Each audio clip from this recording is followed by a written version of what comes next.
থেকে জীবনে কোনোদিন কেউ প্রেম করেন না।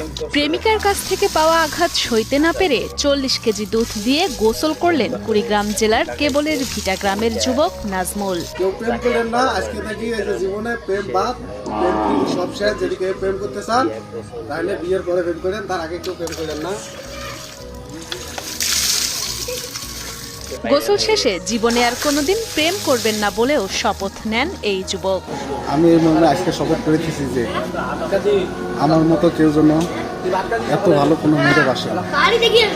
কারণ আজকে যে আমার ধোকা দিছে, তার উদ্দেশ্যে একটা কথা বলতে চাই, সে আজকে আমার ধোকা দিছে, কালকে আরেকজন কারে দিবে।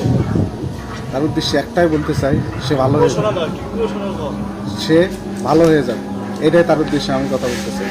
2 বালতি দুধ দিয়ে গোসল শেষে মিষ্টি খাইয়েছেন পুরো গ্রামবাসীকে। প্রেমে মত্ত এ যুবকের এমন পাগলামি দেখে অবাক হয়েছেন তার বন্ধুগণ ও স্বজনরা। নাজমুল আমার বন্ধু হয়, আর না একটা মেয়ে নাজমুলকে ধোকা দিছে, যার ফলে নাজমুল আজকে 40 কেজি দুধ দিয়ে গোসল করছে এবং গ্রামবাসীদের মিষ্টি বিতরণ করে সে খাওয়াইছে।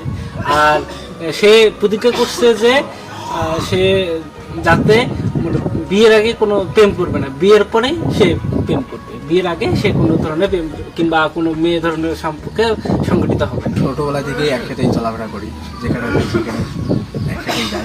কিন্তু আমার জানা মতে ও তো অনেক ভালো ছিল। তো যে মেয়ে ওকে কষ্ট দিচ্ছে সেই মেয়ের উদ্দেশ্যে বলতেছি, তাকে খারাপ বলবো না, একটা কথাই বলবো যে সে যে মানে নাজমুলকে ছেড়ে অন্য কোথাও যে চলে গেছে, সে ভাবতেছে সে মানে বেশি চালাক, কিন্তু আসলে তা না। সে যে অন্যখানে ধোকা খাবে না তার কি গ্যারান্টি আছে? তো ওই মেয়ের উদ্দেশ্যে একটাই বলবো, ওই মেয়ে যেন ভালো হয়ে যায় আর অন্য কোনো ছেলেকে জানা যায় 1 বছর ধরে প্রেমের সম্পর্ক ছিল তাদের, কিন্তু সেই প্রেমের সম্পর্কে ফাটল ধরল কিছুদিন আগে। অন্য কারোর সাথে প্রেমের সম্পর্কে জড়িয়েছে প্রেমিকা। এ আঘাত সইতে না পেরেই 40 কেজি দুধ দিয়ে গোসল করলেন পাগল প্রেমিক।